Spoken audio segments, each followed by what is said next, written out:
Hello everyone, welcome back. This is Roshan Pawade. हम लोग जो एसिड बेसिस एंड सॉल्ट्स का चैप्टर कर रहे हैं, आज हम लोग उसका पार्ट 4 करेंगे। पहले 3 पार्ट्स में हम लोग already acid bases and indicators के साथ में डील कर चुके हैं। अभी जो इसका लास्ट सेक्शन है वो हम लोग सॉल्ट्स में हम लोग अभी डील करेंगे।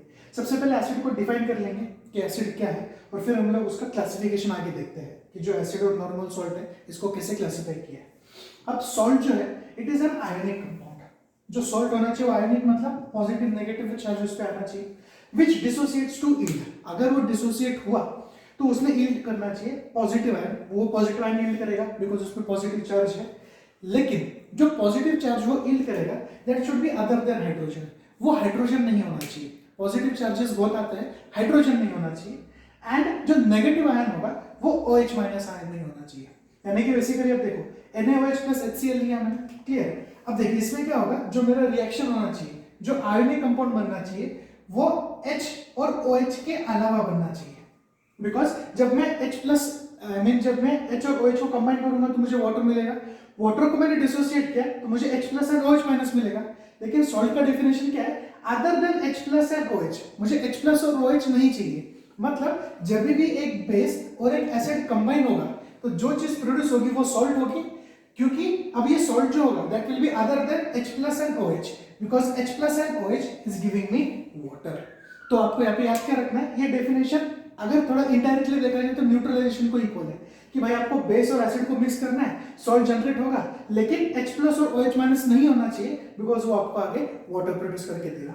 सो बेस का जो OH है यानी कि जो आपके OH माइनस आयंस और एसिड का जो H प्लस है यानी कि H प्लस आयंस, इनके अलावा जो दो चीजों का कॉम्बिनेशन होगा जो कि एक आयोनिक कंपाउंड होना चाहिए, इसको हम लोग क्या बोलेंगे, सॉल्ट्स। एकदम इजी है। और जो फिर हमने न्यूट्रलाइजेशन रिएक्शन देखा कि बेस और एसिड जब भी एक दूसरे के साथ में मिक्स होंगे तो उसको सॉल्ट जनरेट करके देंगे एंड आगे वाटर। याद रखना है। अभी इसका जो क्लासिफिकेशन है it is classified into 2 types. एक तो एसिड सॉल्ट है, दूसरा नॉर्मल सॉल्ट है। एसिड सॉल्ट क्या है, it is formed by partial replacement of H plus ion of the acid. आपने जब उसको एसिड के साथ में मिक्स किया तो एसिड पार्शियली डिसोसिएट हुआ था सॉल्ट में। अब देखो इसमें क्या हो गया, NaOH प्लस H2SO4 था, आपको प्रोडक्ट मिलता है NaHSO4 प्लस H2O। तो अब यहाँ पे क्या वाटर है, लेकिन यहाँ पे भी ये H प्लस मिल रहा है, अभी भी यानी H है वहां पे। So that is the partial replacement. अब यहाँ पे क्या हुआ देखो, form by complete replacement. Replacement हुआ लेकिन कंप्लीट था। सो NaOH प्लस H2SO4, इसमें आपको क्या मिल गया, Na2SO4 प्लस H2O। अब ये जो कंपाउंड मुझे यहाँ पे मिला इसमें मेरे पास हाइड्रोजन कहीं पे भी नहीं है, लेकिन यहाँ पे जो मुझे कंपाउंड मिला मुझे वहां पे हाइड्रोजन मिल रहा था। तो अगर आपको यहाँ पे हाइड्रोजन मिल रहा है डिसोसिएट होने के बावजूद भी, so that is partial replacement. और अगर यहाँ पे हाइड्रोजन नहीं मिल रहा है तो फिर वो जो आपका रिप्लेसमेंट था दैट वाज कंप्लीट। ये याद रखना है। नाउ ये जो सॉल्ट ऑब्टेन हुआ we have properties of acid. इसके अंदर कहीं ना कहीं सॉल्ट तो मिला आपको बिकॉज सॉल्ट एंड वाटर मिला है, लेकिन कहीं ना कहीं आपको उसके अंदर एसिडिक प्रॉपर्टीज मिलेंगी बिकॉज ये हाइड्रोजन अभी भी उसके अंदर प्रेजेंट है। लेकिन दिस विल नॉट एग्जिबिट, इसके अंदर हाइड्रोजन नहीं है। डिसप्लेसमेंट या फिर रिप्लेसमेंट आपका कंप्लीट था तो हाइड्रोजन यहाँ पे आपके पास नहीं है, हाइड्रोजन नहीं है तो उसके अंदर एसिडिक प्रॉपर्टीज भी नहीं होंगी। तो जिस सॉल्ट में एसिडिक प्रॉपर्टीज नहीं होती या फिर हाइड्रोजन नहीं होता उसको नॉर्मल सॉल्ट बोला जाता है, और जिस सॉल्ट में एसिडिक प्रॉपर्टीज होती है या फिर H होता है इसको एसिडिक सॉल्ट बोला जाता है। ये कंसेप्ट आपको याद रखना है। नेक्स्ट हम लोग को सॉल्ट्स का प्रिपरेशन स्टार्ट करना है। तो जो सॉल्ट्स इसको हम 2 टाइप में क्लासिफाई करेंगे, एक सोल्यूबल सॉल्ट और दूसरा आपका इनसोल्यूबल सॉल्ट आएगा। तो पहले सोल्यूबल सॉल्ट की जो प्रिपरेशन है वो हम लोग एक बार इसमें देख लेते हैं। तो जब न्यूट्रलाइजेशन रिएक्शन होगी यानी कि क्या, इनसोल्यूबल बेस, पहले मैं ये वाला जो पार्ट है दोनों भी न्यूट्रलाइजेशन है, ये इनसोल्यूबल बेस है, नीचे वाला सोल्यूबल बेस है। तो insoluble base plus dilute acid will give soluble salt plus water. अब इनसोल्यूबल बेस में मैं ऑक्साइड और हाइड्रोक्साइड दोनों का एक एक एग्जांपल ले रहा हूं। तो CuO प्लस H2SO4 ये आपको क्या दे देगा, CuSO4 वाटर मॉलिक्यूल रिमूव कर लो। PbOH twice plus 2 times HNO3 ये आपको क्या दे देगा, PbNO3 प्लस 2 टाइम्स H2O। ये दोनों भी यहाँ पे सेपरेट हो जाएंगे। अब जब आप यहाँ पे सोल्यूबल बेसिस ले लेते हैं तो आपका टाइट्रेशन का जो प्रोसेस है वो इसमें इन्वॉल्व हो जाता है। उसके लिए मैंने हाइड्रोक्साइड लिया अभी यहाँ पे। सो NaOH प्लस HCl, इसमें क्या होगा, ये जो आपका वाटर मॉलिक्यूल है इसको आप रिमूव कर दो और जो NaCl है that will be your salt. नीचे अगेन NH4OH प्लस HCl है, इसमें भी आप इस वाटर मॉलिक्यूल को रिमूव कर लो, आपको क्या मिल जाएगा, NH4Cl प्लस H2O। ये भी मॉलिक्यूल आपका सेपरेट हो जाएगा। इसमें एक और है, हम लोगों ने यहाँ पे ऑक्साइड्स लिए, हाइड्रोक्साइड्स लिए, इनसोल्यूबल और सोल्यूबल लिए। आप यहाँ पे इनसोल्यूबल कार्बोनेट्स और सोल्यूबल कार्बोनेट्स भी ले सकते हैं और उनकी रिएक्शन आप एसिड के साथ में करेंगे तो आपको सोल्यूबल सॉल्ट भी मिलेगा, वाटर भी मिलेगा, लेकिन प्लस कार्बन डाइऑक्साइड भी मिलता है।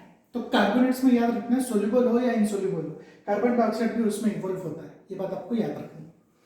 तो ये जो फर्स्ट पॉइंट था ये सब हम लोगों ने न्यूट्रलाइजेशन के लिए किया। अभी जो सेकंड है हम लोग डिस्प्लेसमेंट के लिए देखते हैं कि क्या करना है। So active metal plus dilute acid will give again soluble salt, हम लोग सोल्यूबल सॉल्ट्स का प्रिपरेशन देख रहे हैं, प्लस हाइड्रोजन गैस उसमें इमिट होगा। तो Fe प्लस H2SO4, अब अगर इसका मैं हाइड्रोजन गैस इमिट करवा दूं तो मेरे पास क्या बचेगा, FeSO4, that is my product.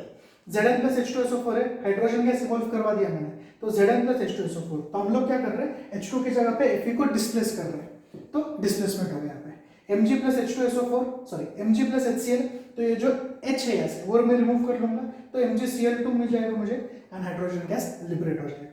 तो ये जो थी ये सारी आपकी प्रिपरेशन थी सोल्यूबल सॉल्ट्स। नेक्स्ट अभी हम लोगों ने सोल्यूबल सॉल्ट्स का प्रिपरेशन कर लिया था, now let's start with insoluble salts. First direct combination, इसको सिंथेसिस रिएक्शन भी बोला जाता है। मेटालिक और नॉन मेटालिक एलिमेंट को आप कंबाइन करें, जो सॉल्ट प्रोड्यूस होगा that will be insoluble. So Ag plus Cl will give AgCl, इसको आप बैलेंस कर लेंगे तो ये जो सॉल्ट जनरेट होगा that will be insoluble. Zn plus S will give ZnS, Pb plus S will give PbS। तो सारे के सारे सॉल्ट जो जनरेट हुए all of them are insoluble. Next double decomposition, इसको हम प्रेसिपिटेशन रिएक्शन भी बोलते हैं, ऑलरेडी हम लोगों ने कर लिया है। तो इसमें आपको याद कर रखना है soluble salt 1 plus soluble salt 2 will give you soluble salt of another type and a insoluble salt. जो इनसोल्यूबल सॉल्ट होता है इसी को हम लोग बोल रहे हैं प्रेसिपिटेट, जो कि हम लोग डाउनवर्ड एरो से इंडिकेट करेंगे। सो PbNO3 twice plus 2 times NaCl will give NaNO3 plus PbCl2। PbCl2 precipitate है, डाउनवर्ड एरो से इंडिकेट किया है। CaCl2 plus Na2CO3 will give 2 times NaCl plus CaCl3। Carbonate का आपका प्रेसिपिटेट है, डाउनवर्ड एरो से इंडिकेट करवा है। ZnSO4 plus NH4 twice CO3 will give NH4 twice SO4 plus ZnCO3, downward arrow. आप इसमें एक बात याद रखें, हम लोग डबल डिस्प्लेसमेंट कर रहे हैं। तो डबल डिस्प्लेसमेंट या डबल डिकम्पोजिशन। डबल डिस्प्लेसमेंट वैसे तो मैंने एक्सप्लेन किया था, एक बार फिर से आपको एक्सप्लेन कर देता हूँ। यहाँ पे पहले जो होते हैं यानी जो पहला कंपाउंड है इसमें से पहला पॉजिटिव है दूसरा नेगेटिव है, और आगे देखेंगे आप तो दूसरा में पहला भी पॉजिटिव और दूसरा नेगेटिव है। आपको डिस्प्लेसमेंट करना है 2 बार, तो यहाँ का पॉजिटिव और यहाँ का नेगेटिव अब एक साथ आ जाएगा। तो वो कैसे देखिएगा, आपको A positive and B negative plus, अब C और B मुझे लिखना है, लेकिन इसमें मैं पहले क्या लिखूंगा, पॉजिटिव वाला। सो वो C पॉजिटिव पहले आएगा और B नेगेटिव बाद में आएगा। तो इसमें से एक जो कंपाउंड है दैट विल बी प्रेसिपिटेट। तो ये जो डबल डिस्प्लेसमेंट है वही लॉजिक हम लोगों ने इसमें यूज किया है। कुछ जनरल प्रॉपर्टीज है सॉल्ट्स की, वो एक देख लेते हैं। इट इज नॉन वोलेटाइल, वो विद रिस्पेक्ट टू अगर एयर कांटेक्ट में आते हैं तो इवेपोरेट नहीं होता है। इलेक्ट्रोवायलेंट कंपाउंड या फिर आयोनिक होते हैं, इलेक्ट्रोवायलेंट और ionic one and the same, I mean positive and negative charges उसके ऊपर होंगे। मेल्टिंग पॉइंट हाई होगा इनका। दे आर सोल्यूबल और इनसोल्यूबल इन वाटर। जस्ट हम लोगों ने देखा कि हम लोगों ने सोल्यूबल एंड इनसोल्यूबल सॉल्ट्स का प्रिपरेशन किया। वाटर ऑफ क्रिस्टलाइजेशन, ये थोड़ा सा इंपॉर्टेंट है। Salts which contain definite number of water molecules, एक fixed number of water molecules उस पर्टिकुलर सॉल्ट में होता है। जैसे for example CuSO4 into 5H2O, ये जो डॉट है इसको इनटू पढ़ा जाएगा, so it is CuSO4 into 5H2O। तो ये जैसे 5 वाटर मॉलिक्यूल्स इसको अटैच्ड है, so it is a definite number.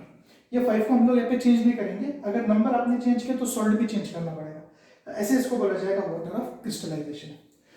Next 2 बहुत इंपॉर्टेंट टर्म्स हैं, डेलिक्वेसेंस एंड एफ्लोरेसेंस, एक एक करके देखते हैं। डेलिक्वेसेंस ये एब्जॉर्ब करेंगे मॉइस्चर को, कहाँ से, एटमॉस्फेयर से, एंड डिसॉल्व इन इट, जो जहाँ से भी मॉइस्चर यानी जो एटमॉस्फेयर से मॉइस्चर एब्जॉर्ब किया उसी में डिसॉल्व हो जाएंगे and will change into a liquid. So that is anhydrous CaCl2, MgCl2, ये सारे डेलिक्वेसेंस में एग्जांपल आएंगे। तो फिनोमेना डेलिक्वेसेंस है, लेकिन जो आपका सॉल्ट है दैट विल बी डेलिक्वेसेंट, ये आपको उसमें याद रखना है। Efflorescence on exposure to atmosphere, अब ये एक्सपोज करवाना है आपको एटमॉस्फेयर को, they will lose their water of crystallisation and will change into a powder. अब यहाँ पे क्या हो रहा था, it was changing into a liquid, यहाँ पे it is changing into a powder. तो जैसे कि MgSO4 into 7H2O है, ये जब आप एटमॉस्फेयर को एक्सपोज करेंगे ये इसका वाटर ऑफ क्रिस्टलाइजेशन लूज कर देगा। तो फिर आपको क्या मिल जाएगा, MgSO4 सेपरेट मिलेगा एंड 7H2O जो है ये आपको यहाँ पे सेपरेट मिल जाएगा। फिनोमेना एफ्लोरेसेंस है, लेकिन जो इसका जो सॉल्ट होगा that will B efflorescent salt, ये आपको इसमें याद रखना है। ये चैप्टर भी अभी हमारा यहाँ पे कंप्लीट हो गया है, acid bases and salts. Indicators का इसका जो मेरा वीडियो 3 है, आई मीन जो पार्ट 3 है, इट इज़ वेरी इंपॉर्टेंट। उसके ऊपर काफ़ी क्वेश्चंस आपको एमसीक्यू में आ सकते हैं। ओवरऑल चैप्टर भी काफ़ी बेसिक है, काफ़ी ईजी है। एक दो बार आप रिवाइज करेंगे तो आपका पूरा चैप्टर लर्न हो जाएगा। आपको अगर कुछ भी डाउट्स है इसे नीचे कमेंट सेक्शन में डालें, जितना जल्दी हो सके उतना जल्दी मैं आपको उसके आंसर्स दूंगा। Thank you.